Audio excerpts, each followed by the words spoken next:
되어 있습니다.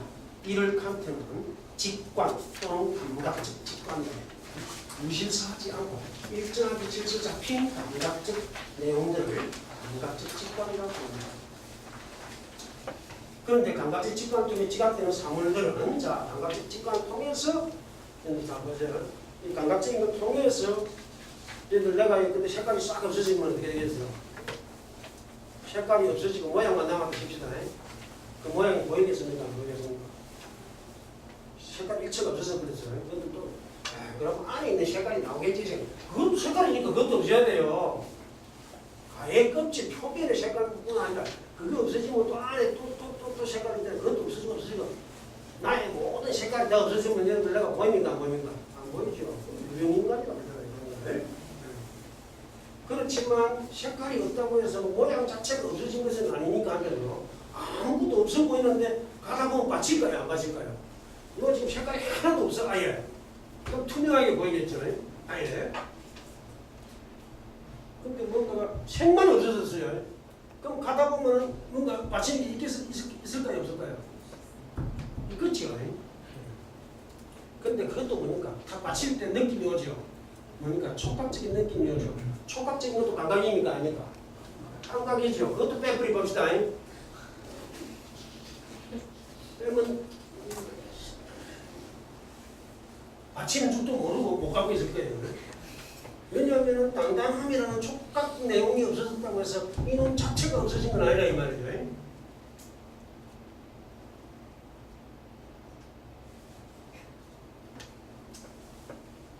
그럴까? 감각 내용을 싹 다 없어버렸는데도 감각적인 내용, 우리 오간에 주어진 오감적인 내용을 싹 다 없어버렸는데도 가다가 딱 내가 못 갈까?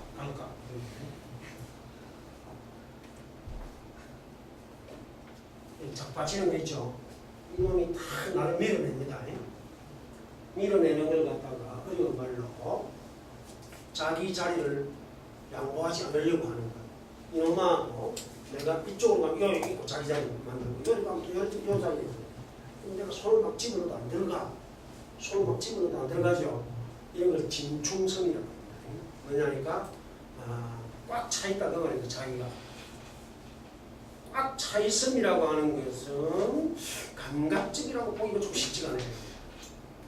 그래서 아까 우리가 자꾸만 존재가 현상한다 이랬어요. 현상은 어쨌든가 감각적인 데서부터 출발합니다. 감각적인 걸 바탕으로 해서 현상 내용이 주어지는데 존재는 그런 감각을 넘어서 있는 것 같은 느낌이 약간 들기도 하고 그런 겁니다. 자, 아무튼 감각적 직관을 통해 지각되는 사물들은 도대체 시간을 벗어날 수 없는 것으로 지각된다. 그것은 감각적 직관 자체가 시간을 벗어날 수 없기 때문입니다. 감각적 직관 자체가 시간을 벗어날 수 없기 때문에 감각적 직관을 통해 지각되는 사물도 시간을 벗어날 수 없는 것은 된다. 이게 칸트입니다. 그런데 시간이 표상되는 것과 사물에 대한 감각적 직관이 표상되는 것은 사물 다릅니다. 전자의 표상, 시간의 표상, 후자의 표상 없이도 가능한데 후자의 표상은 전자의 표상 없이는 결코 가능하지 않습니다. 그래서 칸트는 시간을 모든 감각적 경험에 있어서 선언적이고 필연적이고 순수한 형식이라고 말합니다. 그런데 우리는 이 사물들에 대해 방금 전에 지각했고 이 사물들 지금 이전에 있는 사물들 방금 전에 아까 지각했죠? 지금 지각했고 지금 지각하고 있고 꼭 계속해서 먼저 지각할 것이겠죠? 칸트는 이렇게 하면 이러한 방금 전, 지금, 곧 계속해서 등을 시간의 부분들이라고 말하고 있습니다.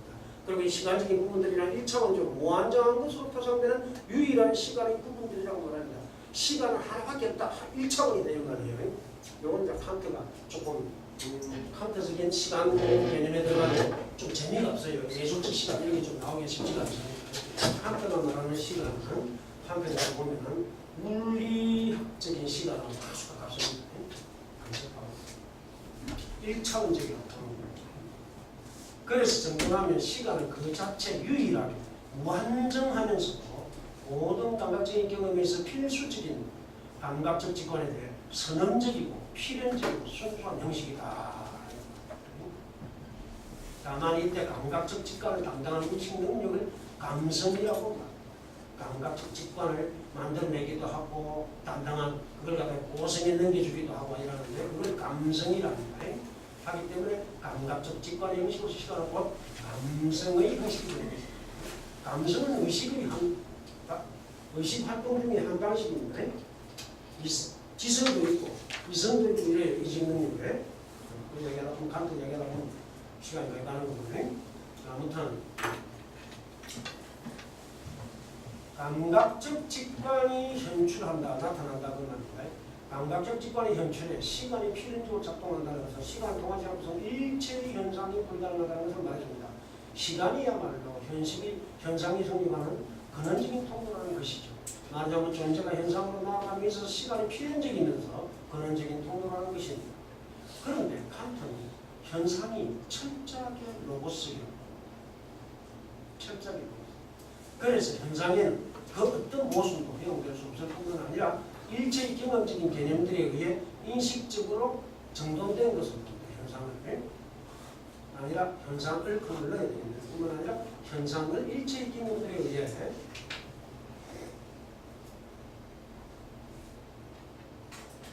인식적으로 정돈된 것을 다만 그 일체의 경험적인 개념들이 로고스적으로 연결되는 데에는 그 바탕에 지성의 선언적인 개념들이 작동하고 있다.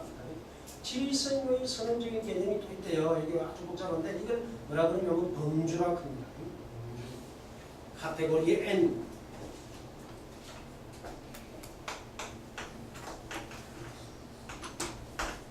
범주들입니다. 복수로 쓰게 됩니다. 범주들 여러 개이기 때문에 범주가 12가지입니다. 12가지 12가지 지성이 12가지 근본 개념을 또 갖고 있어요. 타고날 때부터. 그런 개념들에 의해서 모든 경험적인 개념들, 개념적인 개념들은 여기 형광등이 있네, 칠판이 있네, 칠판, 형광등, 물통이 있네, 다 경험적인 개념들입니다. 그러나 경험적인 개념들하고 대비되는 선언적인 개념은 간단한 예를 들면 실체와 속성, 원인과 결과, 하나와 여러, 부분과 전체 이런 겁니다. 이런 것들은 다 선언적인 개념이라고. 좀 다르죠? 물통 그런 거하고 물통이 하나다. 이럴 때 하나 모든 물통 이렇게 되죠. 모든 물통은 물을 담는 것이다.